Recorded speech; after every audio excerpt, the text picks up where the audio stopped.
মই এই ভিডিঅ'টো যোগেদি ডক্টৰ হিমন্ত বিশ্ব শৰ্মা ডাঙৰীয়ালৈ আহ্বান জনাব বিচাৰিছোঁ যে আমাক গজমিত্ৰ আঁচনি অতি সোনকালে প্ৰয়োজন আছে। তেওঁলোকো এটা প্ৰাণী, তেওঁলোক খাবলৈ পেটটো আমাৰ পেটটো যিহেতু ইমানটো, তেওঁৰ পেটটো কিমানটো। নমস্কাৰ সকলো অসমবাসী ৰাইজ, মোৰ এই ইউটিউব চেনেলটোলৈ আপোনালোকক স্বাগতম জনাইছোঁ। আজিৰ বিষয়টো হাতীৰ বিষয়ে আলোচনা কৰিবলৈ আহিছোঁ, যিহেতু আমাৰ সমাধান নোপোৱা হৈছোঁ আমি বিচাৰি। গোটেই বেছি বিশেষটো নাজানো, আমাৰ 30-40খন গাঁও শান্তি নাইকিয়া হৈছে, খেতি পথাৰ উদং হৈ গৈছে, ঘৰ বাৰী নাইকিয়া হৈ গৈছে। কিছু লোকৰতো মানুহ হেৰাবলৈ বাধ্য হৈছে। সেইকাৰণে চৰকাৰলৈ আমি আহ্বান জনাব বিচাৰিছোঁ মোৰ ভিডিঅ'টো দ্বাৰা। আমাক এখন আঁচনি লাগে অতি সোনকালে।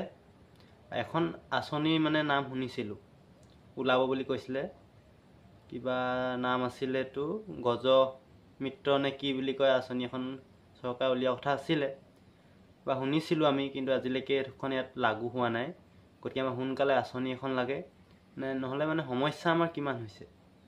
আমি হৈছোঁ দিন হাজিৰা কৰি খোৱা মানুহ হয়। যদি ৰাতিটো টোপনি যিহেতু শুব নোৱাৰি, তেওঁলোক আহিলে তেওঁলোকতো যথেষ্ট ডাঙৰ। ভিডিঅ'টো যোগেদি ডক্টৰ হিমন্ত বিশ্ব শৰ্মা ডাঙৰীয়ালৈ আহ্বান জনাব বিচাৰিছোঁ যে আমাক গজমিত্ৰ আঁচনি অতি সোনকালে প্ৰয়োজন আছে।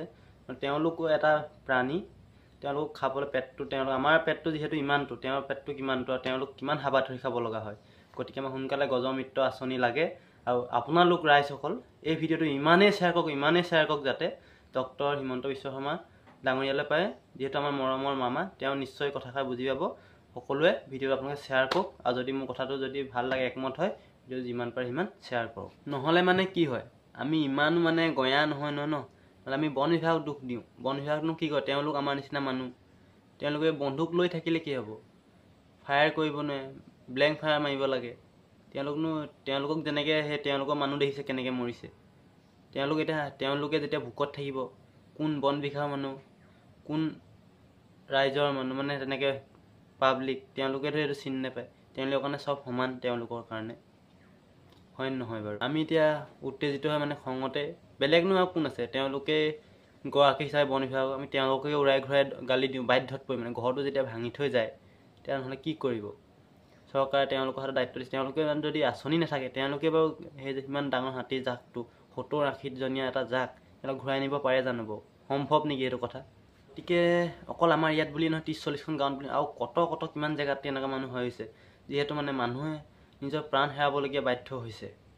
সেইকাৰণে অতি শীঘ্ৰে আমাৰ এই গজমিত্ৰ আঁচনি লাগে। মোৰ এই ভিডিঅ'ৰ দ্বাৰাই মই চৰকাৰলৈ আহ্বান জনাইছোঁ, আৰু সকলো ৰাইজৰ হৈও জনাইছোঁ। দাবী বুলি ভাবে, যি বুলি ভাবে আপোনালোকে ভাবিব পাৰে, আমাক সোনকালে এইখন আঁচনি প্ৰয়োজন হৈছে। গতিকে সেইকাৰণে এইখিনি কথাকে মোৰ জনাবলগীয়া আছিলে। আৰু বহুত আছে, মোৰ ইমান অভিজ্ঞতাও নাই আপোনালোক জনাব পৰা, মোৰ ইমান ক্ষমতা নাই। যিমানখিনি মনত আহিছে আপোনালোক ক'ব পাৰিছোঁ। আপোনালোকেও যাতে ভিডিঅ'টো শ্বেয়াৰ কৰি দিয়ক, এই মামাৰ ওচৰত যাতে এই ভিডিঅ'টো ডক্টৰ হিমন্ত বিশ্ব শৰ্মা ডাঙৰীয়াৰ ওচৰত এই ভিডিঅ'টো পায়গৈ। আমাক অতি সোনকালে এই আঁচনিখন লাগে, সকলোৱে সেইটো কামনা কৰি ভিডিঅ'টো বনাইছোঁ। জয় আই অসম, বাই বাই।